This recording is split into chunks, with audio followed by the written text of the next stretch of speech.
Bonjour à tous, j'espère que vous allez bien. On est mardi 1er novembre, 18h48 en France, 13h48 aux États-Unis. C'est l'heure du JT.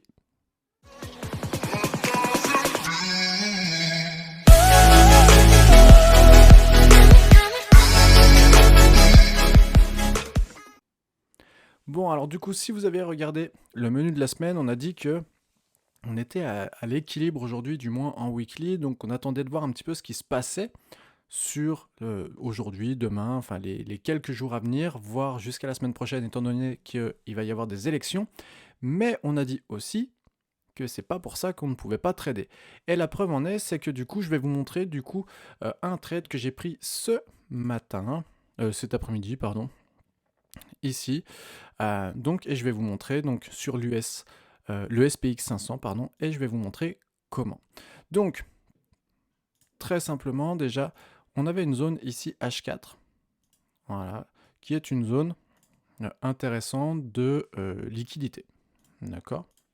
Donc ça, c'était une zone intéressante. On va passer directement en en M15. Donc on voit ici, voilà. Donc en M15, je l'ai pris à l'ouverture, donc à 8h, aux alentours des 8h30, je vais vous montrer ça. Donc en fait, qu'est-ce qui se passe en M15? On a déjà cette belle zone ici de consolidation. D'accord, on a une zone de consolidation ici. Et depuis ce matin, on venait tout simplement rechercher déjà ce beau gap ici. Et en plus de ça, on est chercher cette zone ici. Et qu'est-ce qui se passe? C'est que 8h15, 8h30, 8h30, on vient prendre la zone ici. Donc, on prend cette zone de liquidité et on est passé directement en M1. Et du coup, qu'est-ce qui nous intéresse? Ce qu'on voit à 8h, donc voilà, hop, on va diminuer un petit peu. Donc, 8h, hop, et 8h30, voilà, on vient passer au-dessus. Et en fait, qu'est-ce qui se passe? C'est que, donc du coup, on a ici, on va zoomer, on a ici un beau void. Donc ça, déjà, c'est quelque chose d'intéressant. Hop, on a ce void ici. Et si on reprend un petit peu notre stratégie des hauts et des bas, on voit tout simplement qu'on a un bas ici, un nouveau bas ici, le haut ici, le void qui se crée ici, et là, de nouveau, tout simplement un bas, où on a un bas avec un autre bas ici, et on a un autre bas ici qui est grosso modo à la même hauteur. D'accord? Donc ça pourrait être ce qu'on appelle un bas intermédiaire. D'accord? Et en fait, c'est simple, c'est qu'à partir du moment où j'ai vu ce void ici se mettre en place, et du coup, j'ai pris une position. Donc, une nouvelle fois, je le redis. Étant donné qu'on est sur une zone d'équilibre, je vais vous remontrer ça. On était, hop, donc sur cette zone ici d'équilibre.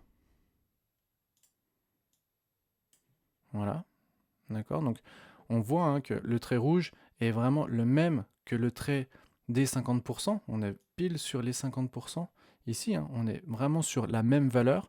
Donc, on ne va pas chercher un gros trade, on ne va pas chercher beaucoup de mouvements, on va juste aller tout simplement voir pour prendre un petit peu de liquidité. En dézoomant un petit peu, on voit tout de suite qu'en M1, on a une zone, on a une première zone ici, une zone ici, une zone ici et une zone ici. D'accord? Il y en avait même en dessous, mais le but, c'est pas d'aller chercher vraiment des gros mouvements. Déjà ça, de toute façon, vous l'avez vu, mon TP n'était absolument pas là. Mon TP était bien avant.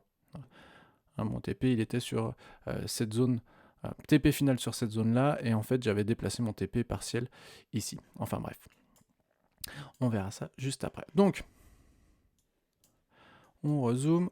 Donc, on a ce beau void ici qui s'ouvre, et on a ce fameux bas là qui se met en place.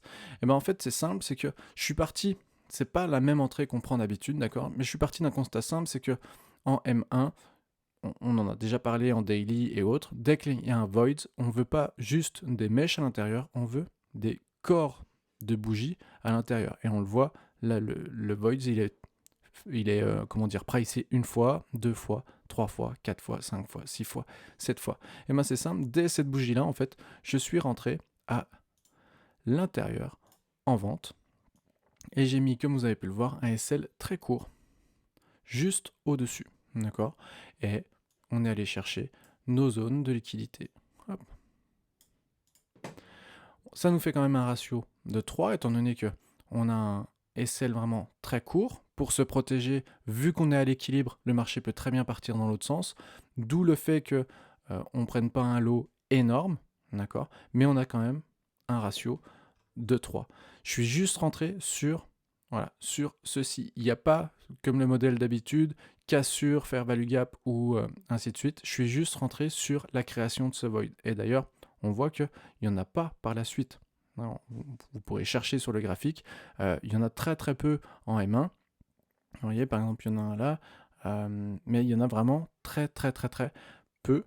Et là, juste après avoir cassé cette ligne rouge, notre zone de liquidité, pour moi, c'était un très beau marqueur qu'on puisse descendre un petit peu plus bas. Donc, c'est ce qui se fait vraiment très rapidement, d'accord, dès cette bougie-là, donc dès 9h31, ouverture des marchés des actions. Et en fait, par la suite, on est même allé beaucoup, beaucoup plus bas. D'accord, on aurait pu aller chercher vraiment beaucoup plus bas. Mais une nouvelle fois, en étant à l'équilibre, aller chercher beaucoup plus bas. Il y avait voilà, cette belle zone-là hein, qu'on voit plutôt en M5. Voilà. Donc cette belle zone-là était une belle zone aussi de liquidité. Ça, c'est de nouveau, qu'est-ce que c'est? C'est notre, hop là, c'est notre zone. C'est notre zone ici, H4 qu'on avait donc du coup pour les dernières fois. Pour la dernière fois, pour la semaine dernière, d'accord, voilà, notre gap, qui est même plutôt un gap, notre fair value gap H1, on voit hein, qui joue bien une nouvelle fois le rôle au début ici de support et qu'on vient casser par la suite. Donc ça c'était la fameuse zone en M5 qu'on voyait, qui était intéressante. Moi le TP que j'envisageais c'était voilà, ceci, hein, ici, là. D'accord. Donc voilà, très court, juste pour vous montrer que du coup il y avait donc moi je suis sorti ici, mais la zone voilà dont on parlait, c'était celle-ci en fait. Là-dedans, voyant que ça commençait à tergiverser, du coup j'ai préféré sortir à cet endroit-là, voilà, par risque, par crainte, ou plutôt même pour me protéger, étant donné qu'il y avait déjà un beau trade avec un beau risk-reward, pour éviter justement potentiellement un retournement, toujours parce qu'on est sur cette fameuse zone d'équilibre. Donc voilà, c'est tout pour moi aujourd'hui.